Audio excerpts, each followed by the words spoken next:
What's up, YouTube? Your boy back once again with another sport topic. Today we're going to talk some football. Houston Texans football. We're going to break down, recap last night's game versus the Tennessee Titans on Monday Night Football. Sorry this video is getting to y'all late, but I'm going to be completely honest. Blame the NFL for putting the Texans on prime time. Because I had to go work the next morning, so I couldn't do a legitimate post game directly after the game because I had to go working the next morning in a couple hours. So I didn't get a chance to do that. But I did stay up and watch the whole game.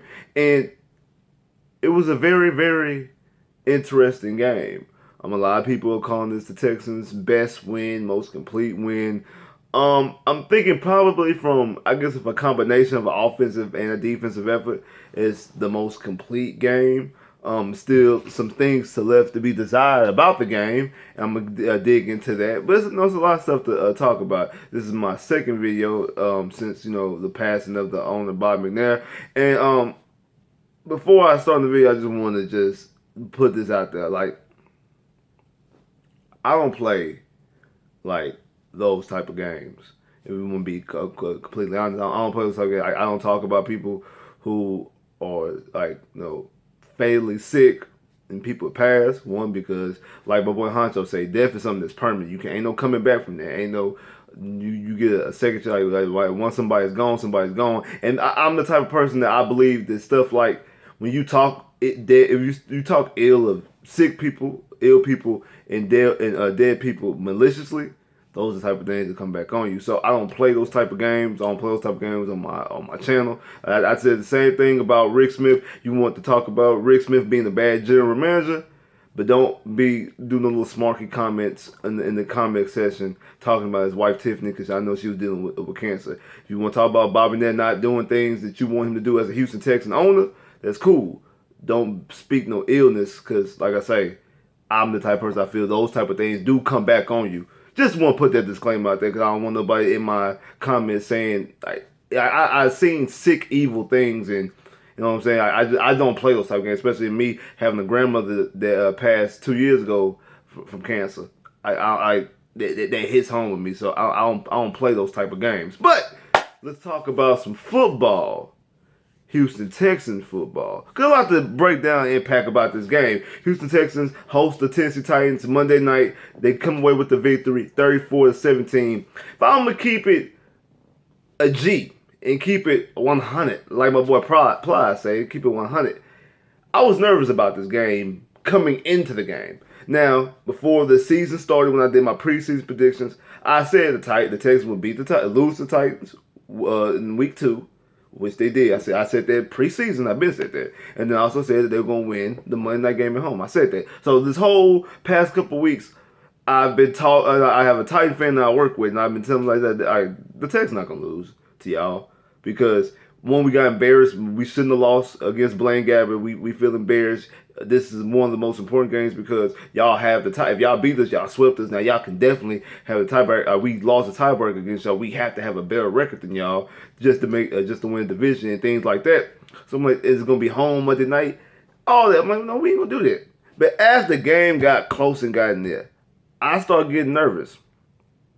Mostly, I think probably because I work with a Titans fan. I didn't want to hear his mouth for the next couple weeks, but. I was nervous about this game until the game started. Because really, even though I was nervous coming into the game, when the Titans went up 10-0, I wasn't nervous at that point. I'm like, that don't mean nothing. My girlfriend, she's like, ooh, the Texans not looking too good right now. I'm like, nah, I think, I know at least we would make it a game. Even if we did lose the game, it's not going to be a rout that we're going to get routed in this game. Of course, Texans go and score 27 unanswered points before the Titans able to get that last touchdown to Corey Davis. Deshaun looked efficient.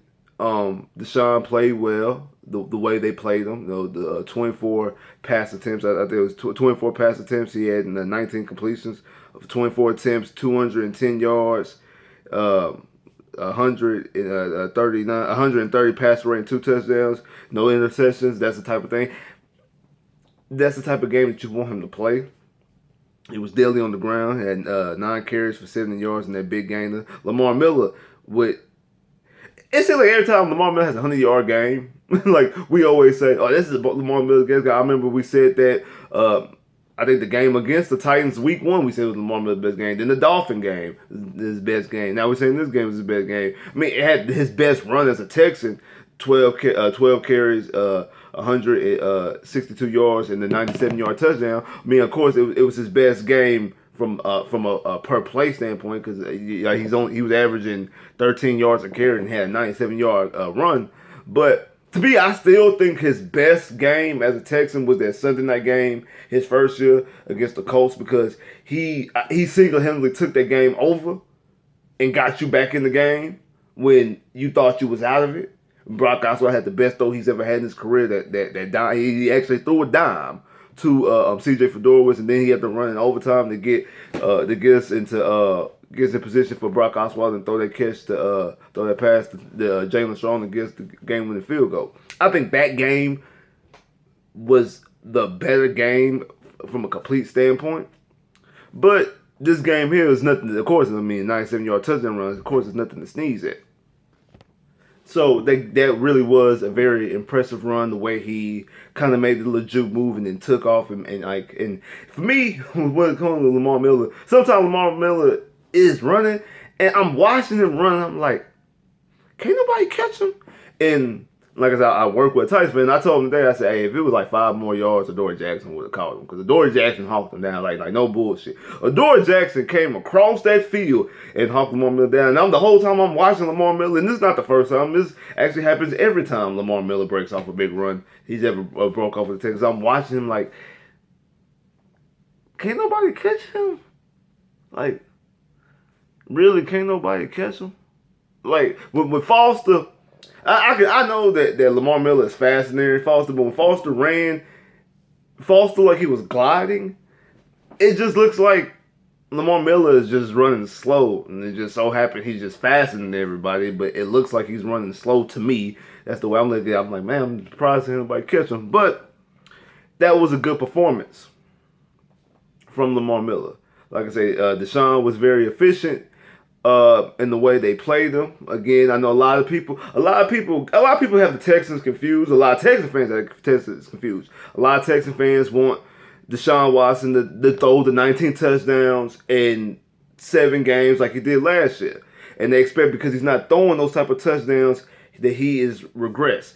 Because you see Patrick Mahomes throwing the touchdowns he has. And you're like, why is Deshaun? We seen this with Deshaun last year. Why he's not doing it? You have to pay attention, and you have to take things in context. One, to be honest, we're not playing the same schedule. I know a lot of people want to harp on the Texans' schedule, talk about the schedule, and I'm gonna get into that. But just want to say thing: 8 wins is 8 wins. Like there's nothing to sneeze at. No matter who you's playing, no matter how the games is, you like. But even though some of the teams, like a Buffalo team, is not a good team, but they have a good defense. And at the time we've played them, had top 5 defense. Same thing with Jacksonville. I know Jacksonville's falling off a cliff, but at the time that we played them, they still were a top 10 defense. So I think the only non-top 10 defense that we played in that stretch from in this 8-game stretch is the Colts and the Dolphins. Everybody else has been a top 10 defense in that stretch. At the time that we played them, they were a top 10 defense. And also, Bill O'Brien and us have seen this exact offense, the exact offense. Offense is actually worse because the offensive line is different. It's actually worse than it was. But with same playmakers, Hopkins, Will Fuller, Lamar Miller, with Brock Osweiler, with Deshaun Watson, and with Tom Savage. It's a completely different offense with Deshaun Watson. He's seen what happened to his season last year when Deshaun Watson got hurt. It was gone. So his main objective is to protect Deshaun Watson to get to the postseason. Now, when the postseason get here, all bets is off. You have to play because you got to win, because you never know when you're gonna be in the situation again. Dan Marino, Hall of Fame quarterback, one of the greatest quarterbacks ever played, only made Super Bowl 1 time in his second year in his career. Never even sneezed a Super Bowl again. So when you get your opportunity to get there, you got to make the most of it, because you never know when you're ever going to get that chance again. But through this regular season, if you can paper mache wins, go ahead and do that, because your main objective is to keep Deshaun healthy, especially when you don't have the offensive line that you know that you need to protect him. If you get up, look at the Colts. Look at the Colts right now with the offensive line that they have. You seeing the production that Luck is having. Luck is looking at an MVP type level. He's playing that type of level because he's finally been protected. The first time he's been protected in his career. Something that we need to look into to help Deshaun Watson. Imagine what Deshaun will look like with the type of weapons that he has with an offensive line like that. So you got to put all those things into perspective. So let's talk about the defense because I think that's really one of the main stories of the game. Like I said, Deshaun Watson, the biggest star because he is a quarterback, franchise quarterback. I get that, but J.J. Watt, Clowney, Merciless. Covington finally showed up. I've been hollering Christian Covington's name all season, talking about he was a dark horse. And we had, I know at least 3 times, might have been more, he had healthy scratches. I'm like, what's going on with Christian Covington? Then the games he has played, non-existent. Came out like a dog yesterday. He was running all through the offensive line. All of them were. Everybody was running through the offensive line. Every single player was running through the offensive line as far as the defense. Speaking of defense, Honey Badger, hey, bro, I want one of them shirts. One of them defense attitude shirts, them NWA shirts. I need one. I mean, not NWA, it's DWA. DWA, I need one of them DWA shirts. I want one. Give me a fresh blue one. Get your boy a fresh blue one or a fresh white one. I'm cool. But yeah, I want one of them shirts. Them shirts is live. I used to be a big wrestling fan when I was a kid, so I used to fuck with the NWO. So yeah, give me one of them. Give me one of them. The NWA shirts. I mean DWA. I keep saying DWA shirts. So, anyway, but the defense, I know it gave up some big plays a couple times. You know, the Corey Davis run and the Corey Davis touchdown, but for the most part, we were very, very aggressive on the offensive line, attacking the offensive line, putting pressure with 6 sacks total. Like I said, J.J. Watt came with a crucial sack, strip fumble. Like I said, Covington had 2.5 sacks. I mean, we was just Taylor Warren got abused by Jadeveon Clowney. Jadeveon Clowney was all in Taylor Warren's grill. I know Skip Bayless said that Jadeveon Clowney, hey, was Jadeveon Clowney even playing? I said, no, he doesn't watch football because he didn't get the splash play. He didn't get the sack. But he was applying pressure. He was being very, very disruptive. He was in that backfield the whole entire game. And that's what you want from this front. You want to put pressure. And I know, I know Mariota had over 300 yards passing. Only had 1 incompletion. It was like toward the end of the game. He had 19 straight completions, and the first incompletion towards the end of the game, I think 40-some seconds left in the game. But he only had 3 passes out of the whole game that was over 10 yards. The rest of those passes, and it wasn't even like a dink and dunk like how Dak is a dink and dunk quarterback, or back in the day before Tom Brady started getting Gronk and Moss before he started getting weapons, when it was a death by 1,000 cuts where he would just bleed you 5 yards hit, 7 yards hit type plays. These plays that Mariota was making was because he was under duress. He was trying to avoid getting the ball sacked. So they were all 100% check downs, just dump offs. He just dump offs. Like, so it wasn't even a schematically they were trying to dink and dunk you. He was just trying to avoid getting sacked, and he still got sacked 6 times. And all the money that the Titans have paid in the offensive line, I know they had a game against not against Buffalo, but a game against Baltimore when they didn't score any points. They had, I think, 12 sacks in that game against us. They had 6 sacks on Monday night. Like, something the Titans need to look into. We talk about offensive line. They paid for the offensive line. They drafted 2 first-round picks in back-to-back years in Conklin and Conklin and Taylor Lewan. And Taylor Lewan got paid already. They paid Taylor Lewan. And you're starting to see that this offensive line ain't what you thought it was 2 years ago. And now you're seeing the fronts of these defensive, these bookends, that like the team like the Texans who put faith and put money and draft picks into their defensive line with Watt, with Clowney, with Merciless, with Christian Covington, with Bernard McKinney. Like you're seeing with Zach Cunningham. These are first and second, outside Covington. These are first and second round picks I'm talking about. These are high draft picks putting into this front 7. outside Christian Covington, who is not even a starter. It's Reader. So this is a front seven that's supposed to make these type of plays, but you're also playing against the offensive line that's been same way drafted and paid. They paid Ben Jones used to be our center. Paid Ben Jones free agent. So they put money in stock and draft picks into the offensive line. They're supposed to beat you down. You know, they got Derrick Henry. And it didn't happen like that. They paid for Deion Lewis. And the guy I worked with said Deion Lewis going to give y'all fits. Deion Lewis was not. We made a point to make sure that Deion Lewis did not. We made a point that Deion Lewis did not beat us. It's like every time Deion Lewis touched the ball, it was a tackle for loss. Outside of his little check, outside of some of his receptions that he got from checking the ball, when Mario was checking the ball, but they weren't even 10-yard completions. But like as far as him getting runs and sweeps and things like that, every time I seen, it looked like he was getting hit in the backfield. It looked like he was always getting hit in the backfield. We made a point not to let him beat us. He made a point not to let him beat us. He did. It was a perfect game plan defensively. The way the offense played, the way Bill O'Brien protected Deshaun.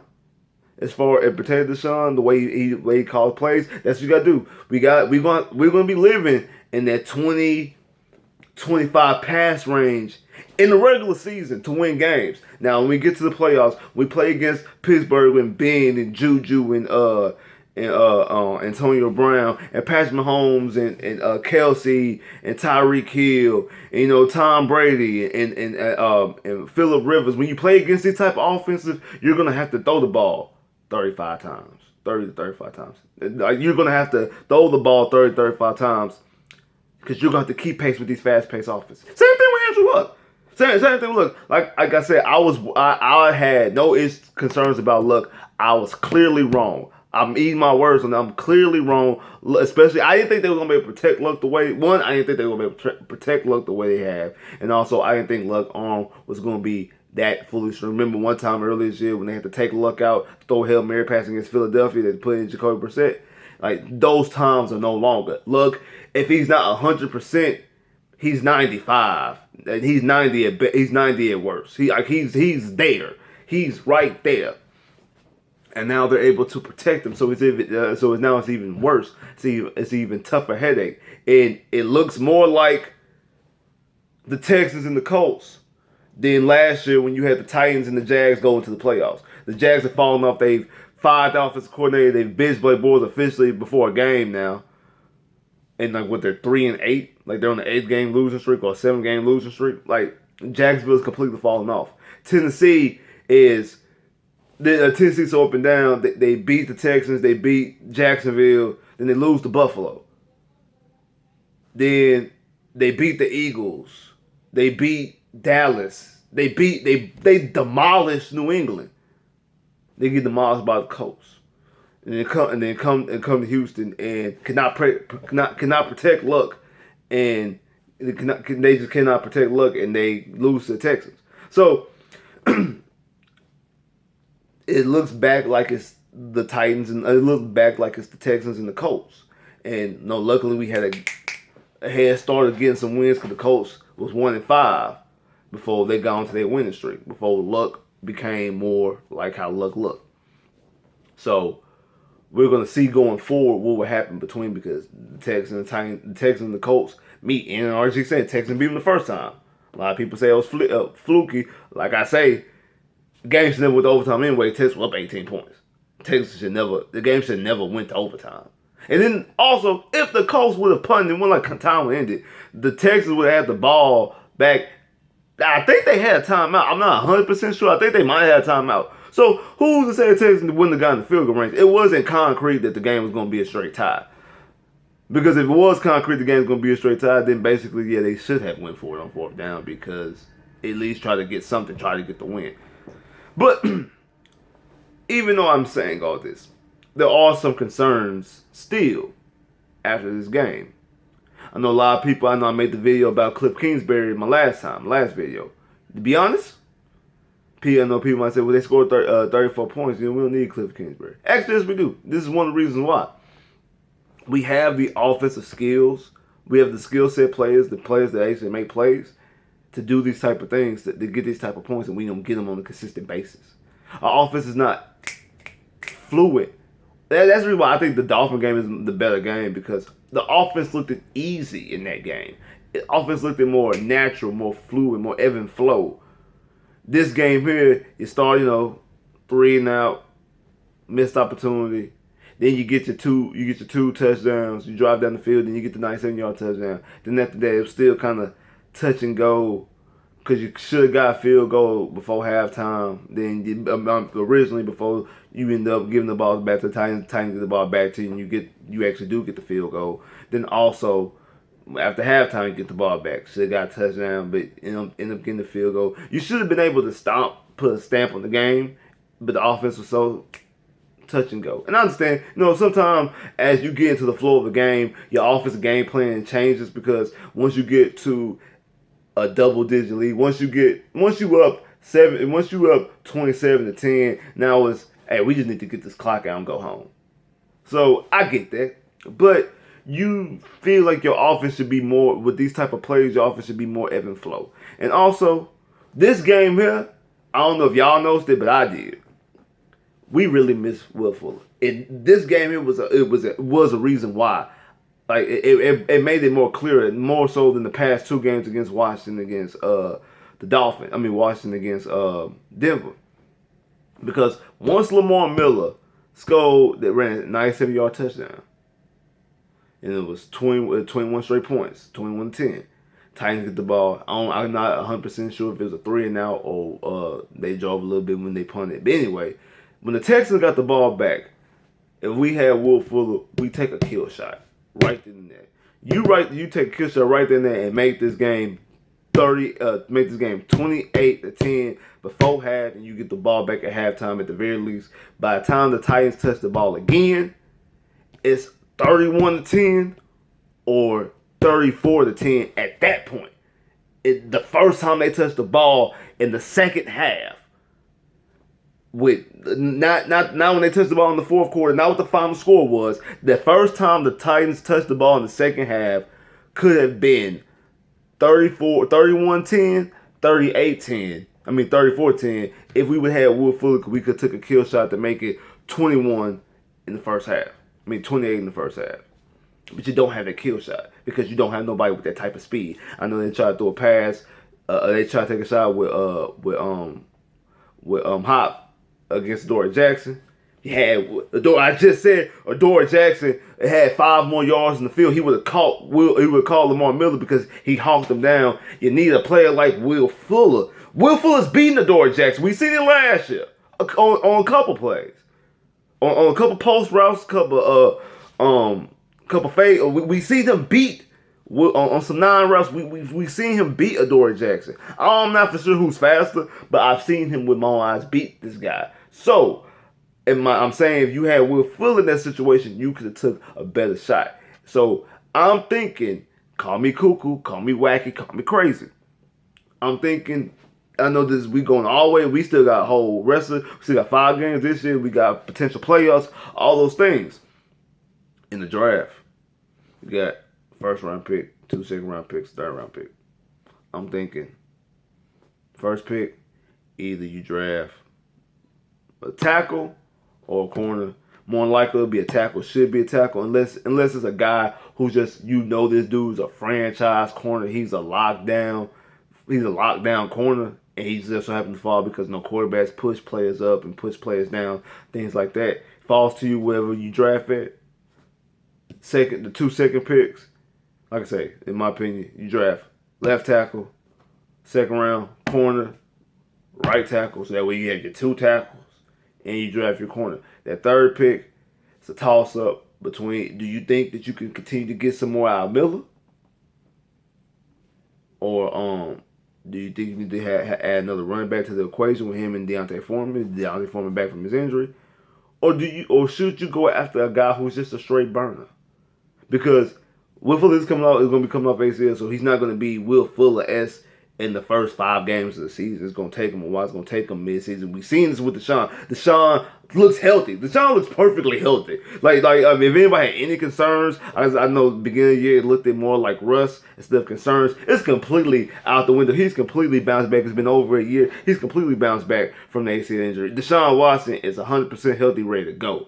So, do you think that Will Fuller's going to have some type of rust? He's not going to be able to do OTAs the way he should because he's going to be rehabbing instead of playing, instead of actually practicing. So you're going to have that type of situation in the first couple games of the season. Kiki, once again, I'm a Texas Tech guy, but Kiki, once again, had to leave the game because of hamstring. He's not reliable. Hopefully, hamstring is just this type of year because we've seen this with Foster. Hamstrings bother him 1 year, and then the next year he's 100%. He's leading the league in rushing. So we've seen this type of thing before. Then maybe next year, maybe it's just a 1 year thing with these hamstrings, and next year he'd be more equipped and more able to play. But even still, Kiki has speed, but he doesn't have Will Fuller speed, and we might need to get a second guy as an option just in case Will Fuller is not the same Will Fuller. Period. He might not be the same Will Fuller ever, or just not the same Will Fuller in the first couple of games. And just to have we have more than one barn burner. We have more than one guy who we could take deep, straight shots down the field to take safeties out the box to help relieve Hop. We seen what happened yesterday. We seen what happened with him. You had a Hop double team, and then we seen DT Demaryius Thomas do exactly what he needed to do in the red zone. He's more like a tight end, but got his first 2 touchdowns at Houston Texans. And it was good to finally see somebody use that single coverage because you have a guy like DeAndre Hopkins on the opposite side of you, taking away, rolling that coverage over. He's clogging up, getting all these double teams, getting safeties over the top, whatever the case may be, because he is the best receiver in the league. Yes, I said once again, the best receiver in the league. So you get free up. You got to make the most of your opportunities. Him and Deshaun found him. He made the most of opportunities, getting those 2 touchdowns. And like I said, that second touchdown he made to him, that was a big-time NFL throw. For people who don't think that Deshaun is a big-time NFL player, that doesn't think he can make big-time plays, he can. And I heard this earlier today, and you know what? It's right. Deshaun is the best of both worlds. Deshaun is the best running quarterback that can throw because he's not like Cam Newton is a runner, not a thrower. Mariota, I feel the same way. Mariota's more of a running quarterback than a throwing quarterback. Patrick Mahomes, I love Patrick Mahomes. Patrick Mahomes can run, but he's a thrower, not a runner. Look, same way. And Deshaun wants to be the thrower. Deshaun's the passer. Deshaun doesn't want to run, but he's capable of doing it. And he does it at an elite level. Even though, hey, Texas fans, you want to be honest, that was a fumble. I'm gonna call a spade a spade. That was a fumble. I'm gonna take it, but that really was a fumble. So you gotta put those things into consideration. But he's a deadly passer and even a deadlier runner. And I don't care that you talk about that, like we playing against lesser competition. 8 games, still 8 games. Like, share, subscribe if you haven't. Comment below if you haven't. Click that bell, get more videos. I'll holla.